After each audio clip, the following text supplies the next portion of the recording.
autori i këtij libër është i pari në botë që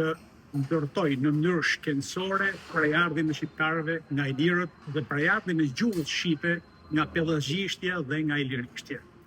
Ky personazh i shquar quhet Johan Thunman dhe bëri këtë libër që quhet Gjuha e shqiptarëve dhe e vlehët. Në këtë libër ai në shekullin e 18 ndërton një fjalor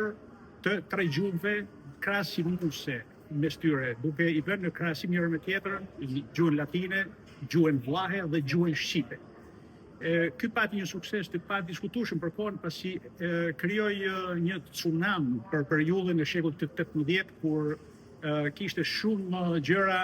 shumë trillime në prejardhjen e shqiptarëve në gadishullin ilirik të sotëm. Ai i mbylli të gjitha këto përmes një studimi tepër shkencor dhe inovativ për kohën.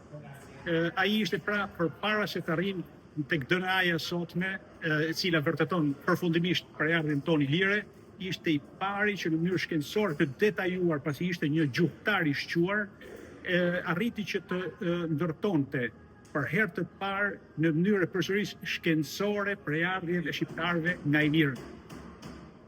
Ky zotëri ishte dhe një profesor i nderuar i universiteteve të ndryshme në Gjermani, lindi në Suedi, por zhvilloi gjithë aktivitetin e tij në Gjermani. Ideja e tij lindi për të studiuar gjuhën shqipe kur pati vështirësi për të përkthyer apo për të interpretuar toponimin, pra emër vendet në Greqinë atëhershme, në territorin e jugut të gadishullit ilirik, në atë që ne sot njohim si Greqi.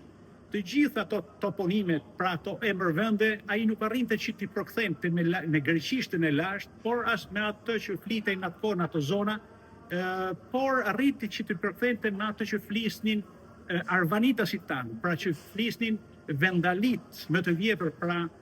të autoktonët më të vjetër të Greqisë së sotme që janë arvanitasit, përmes gjuhës së tyre dhe përmes gjuhës së Shqipërisë së sotme, pasi ai shëtiti gjithë Shqipërinë nga veriu në jug, trojë shqiptarëve të sotëm, ai arriti në Kosovë, arriti në Maqedoni, në Iliridën e sotme, në gjithë territorin shqiptar dhe bëri një studim të thellë të gjuhës shqipe. Dhe arriti që në konkluzionin që këto toponime të Greqisë të sotme, që ishin në territorin e jugut të gadishullit ilirik dhe të asaj kohe, përktheheshin dhe interpretoheshin jo me greqishtën e vjetër, por me shqipen. Dhe kjo është kuriozitetin e tij për të arritur, për të ndërtuar pastaj këtë libër, të cilin e botoi në vitin 1774 në Gjermani dhe e trajtoi për herë të parë në mënyrë shkencore vazhdueshmërinë pellazgjiko-iliriko-shqiptare deri në shekullin e 18, shekull që ai jetoi. Ky është pionieri pra i parë që duhet të respektuar së tepërmi, pasi ai ishte fillestari i gjithë asaj që erdhi më mbrapa me Gustav Mahler, me Hahn, me gjithë studiuesit e tjerë që studiuan gjuhën shqipe.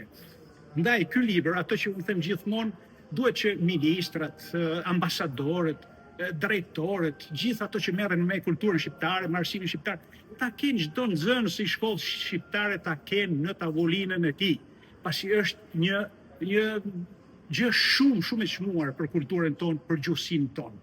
Dhe të kujtojmë që këtë libër na ka sjellë një bashkëpunëtore jona nga Gjermania, e ka gjetur atje dhe e falenderojmë së tepërmi që e ka pasuruar arkivin tonë të kërkimeve albanologjike kaq shumë përmes këtij libri që është një risi, një libër që zoja nderuar Linda nga Gjermania e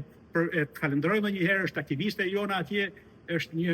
abdetar e shquar dhe ka arritur që ta gjej dhe të na sjell të cilin ne do të kemi mundësi që ta studiojmë në thellësi për të nxjerrë gjithë ato enigma, ato kurreshtjet tona për gjuhën që flitej në shekullin e 18 në Shqipërinë atëhershme dhe e gjitha në vazhdimsi nga ajo që ne kemi folur gjithmonë, nga pellazgjishtja e vjetër në ilirishte dhe pastaj në shqipe.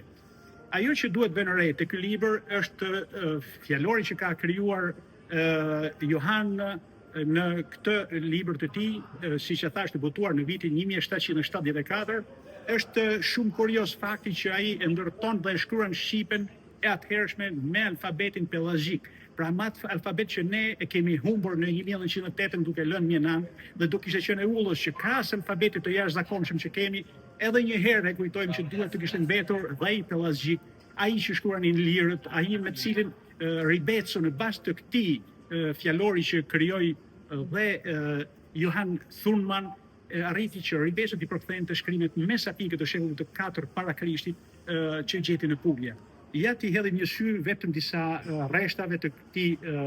libri të jashtëzakonshëm, ku shikojmë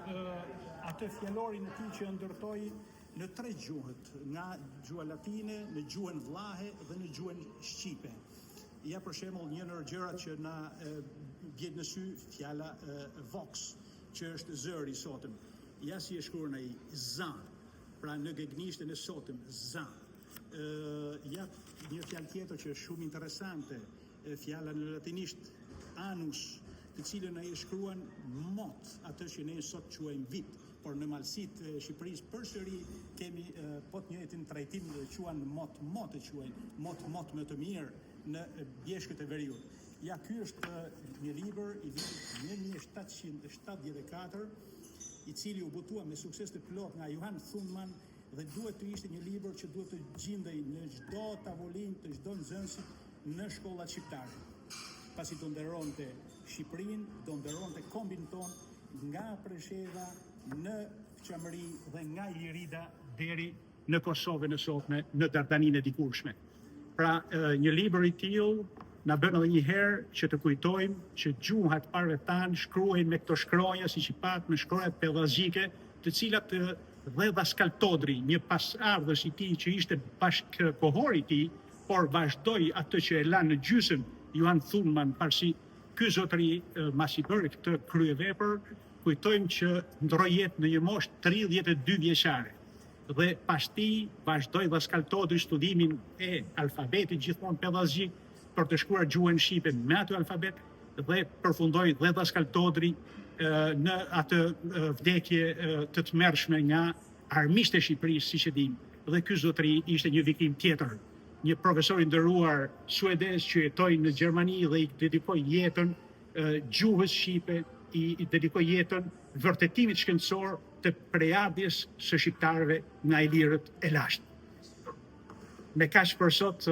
unë Alban Kraja si gjithmonë ju falenderoj për